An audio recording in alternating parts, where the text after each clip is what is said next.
મિત્રો, આજે આપણે દર્શન કરવાના છે રામનાથ મહાદેવના, જે બિલખા ગામ પહેલાં આવે છે. એ રસ્તો પણ તમને હું સિંધાડી દઈશ અને વ્યવસ્થિત જગ્યા પણ બતાવી દઈશ. જંગલની વચ્ચે આવેલું છે રામનાથ મહાદેવ મંદિર અને રસ્તામાં મેલડી માતાજીનું એક સ્થાનક આવે છે. ત્યાં પણ આપણે દર્શન કરતા આવીશું અને પછી રામનાથ મહાદેવ આવી જઈએ. તો આવા જ વિડીયો જોવા માટે વિડીયોને લાઇક, શેર અને ચેનલને સબસ્ક્રાઈબ કરી લેજો. છે ને એ જાય છે બિલખા, અને બિલખા પહેલાં નવા ગામ આવે છે અને સામે જો બોર્ડ દેખાય સામું મોગલધામ અને રામનાથ રોડ, આપણે એ તરફ જાય છે. જો અહીંયા ડેલો પણ છે. તો રામનાથ મહાદેવ જવા માટે આ રસ્તો છે. તો રામનાથ મહાદેવ કાંઈક આપણને આવો રસ્તો જોવા મળે છે ને સામે એક ધજા પણ ફરકે છે. તો એ પણ કાંઈક ધામ હશે, પણ રામનાથ મહાદેવ કેટલું દૂર છે એ મને અંદાજ નથી, પણ આપણે જઈએ પછી ખબર પડે. આપણે જે દૂરથી ધજા દેખાતી હતી ને, એ જે વડલાવાળી મેલડી માનું ધામ છે. આપણે આમ રસ્તેથી આવતા હતા ત્યારે આ ધજા આપણને દૂરથી દેખાતી હતી.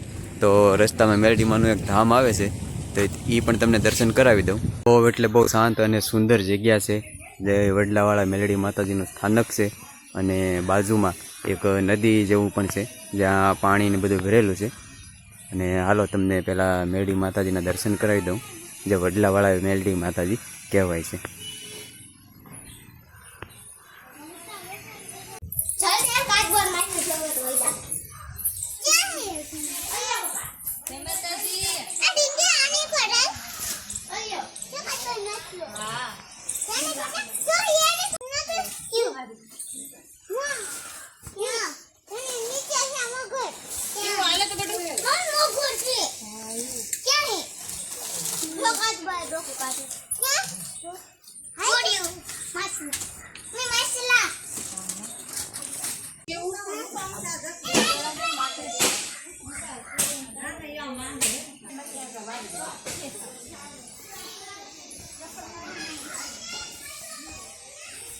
ખાલી તમે રસ્તો જોવો આગળનો, કેવો સુંદર રસ્તો છે. અને આ જંગલ છે, આપણે થોડું ઘણું જંગલ પણ પાર કરવું પડે એમ છે. જો એવું પણ નહીં માની લેવાનું કે બીક જેવું નથી. તમે બે બાજુ જંગલ જો, બે બાજુ જો આવું ઘટાઘોર જંગલ છે ને બિલકુલ આપણે જંગલની વચ્ચે જ છે. તો બીક જેવું હોય તો એ પણ ખાસ ધ્યાન રાખવાનું. અને હું એ માટે જ આવું છું કે ઘણા લોકો જાય છે ગાડીઓ લઈ લે, એટલે આપણે કોઈ બીક જેવું એમ નથી. કે ઘણા લોકો ગાડીઓ લઈને આગળ વહ્યા ગયા છે અને ઘણા લોકો પાછળ આવે પણ છે. પણ આવા રસ્તામાં જવામાં ખાસ કરીને ધ્યાન રાખવું પડે.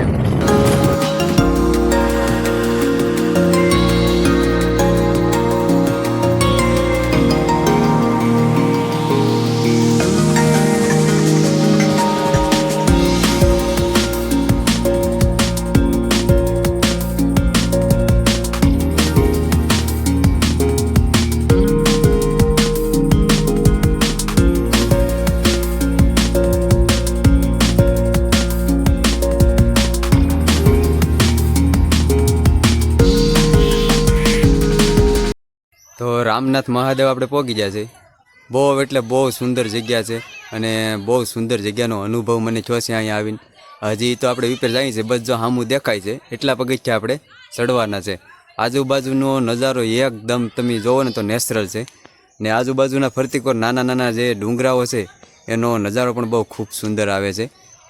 ફરતી બાજુ નાના નાના ડુંગરાઓ છે. જો આ રીતના, જો અમુક ડુંગરાઓ દેખાતા નથી, અહીંયા પણ એક છે ડુંગરો. એટલે ફરતી બાજુ નાના નાના ડુંગરાઓ છે એવડા એવડા. એટલે આ જગ્યા બહુ એટલે બહુ સુંદર મને તો લાગી. ને આ અહીંયા સુધી તો વાહન આવી જાય છે. થોડોક ઢાળ જેવો રસ્તો છે, અહીંથી સેટ પગથિયા સુધી વાહન આવી જાય છે. અને અહીંથી હવે આપણે પગથિયા શરૂઆત કરી દઈએ ચડવાની. આ લીફ છે, આમાં સામાન લઈ જવાનું છે. જો સેડ ઉપર સુધી લીફ પડી જાય છે. ને આપણે આ સીડીઓ છે, જે આપણે સીડીઓ ચડવાની છે. તો શરૂઆત કરી દઈએ રામનાથ મહાદેવની સીડીઓ ચડવાની. કેટલું સુંદર અને નેચરલ વાતાવરણ છે, કોઈ જાતનો બીજો કોઈ અવાજ જ નથી આવતો.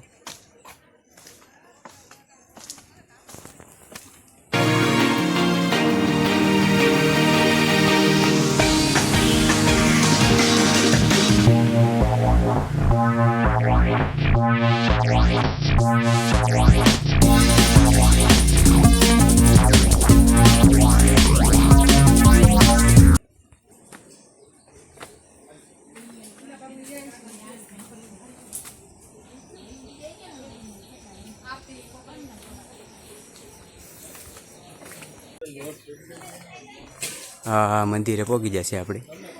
બસ હવે એટલું દૂર છે મંદિર. તો હાલો આ પહેલી જગ્યાનો અનુભવ કરીએ આપણે.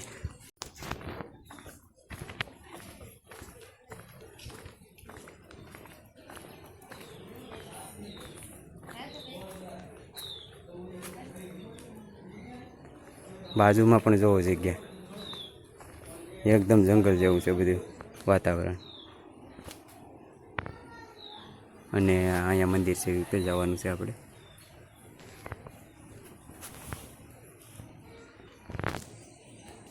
ખાસ કરીને અહીંયા ચપલા બૂટ કાઢી ને પાણીમાં હાલવાનું છે, એટલે તમારા પગું હોય ને એ પાણીમાં ધોવાઈ જાય. રેડી? આ પાણી પાર કરી અને અહીંથી આપણે જવાનું છે.